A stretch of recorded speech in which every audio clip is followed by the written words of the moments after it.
What was interesting for me that even warmed me up to food, to have been in the engineering field and in the earth sciences, was how my mom handled me when I was a little girl in the kitchen. And I definitely I did not replicate her technique. But what she did was she would let me do whatever I wanted in the kitchen.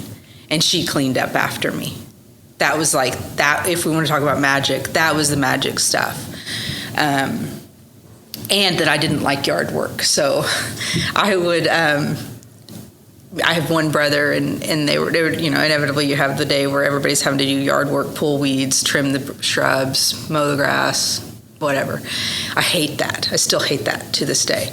And so the way I got out of it was I was thinking to myself, I was 8 years old. I remember this vividly. And I thought, well, if I offer to make them dinner, then I won't have to go out and work in the yard.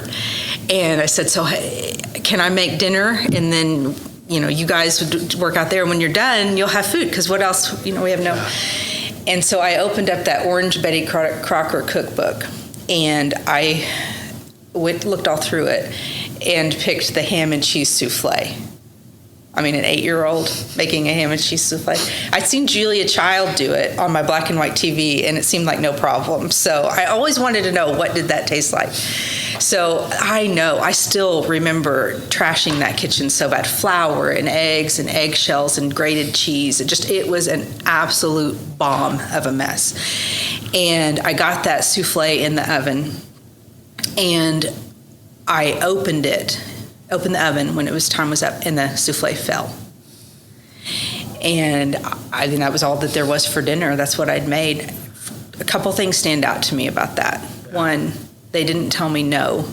Like, why would you make a souffle? Just make, pot roast or whatever it was that we had, or spaghetti. She let me choose, my family let me choose what I wanted to make. And then this brings tears to my eyes to this day, but they sat down and ate it. They ate that fallen souffle and told me it was good.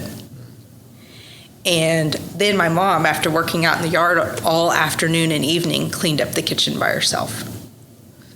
Why do I do what I do? That was a pivotal moment in my life. And, the thing is she had no clue that being that way at that time was going to change only that 1 4-hour window. And all the 4-hour windows that she had influencing my life would be one of the things that I have touched back on as what got me to where I am today. And forget food. What I really want to do is be the kind of person who operates in somebody's life in 4 hours that gives them a platform for something that they have in their future.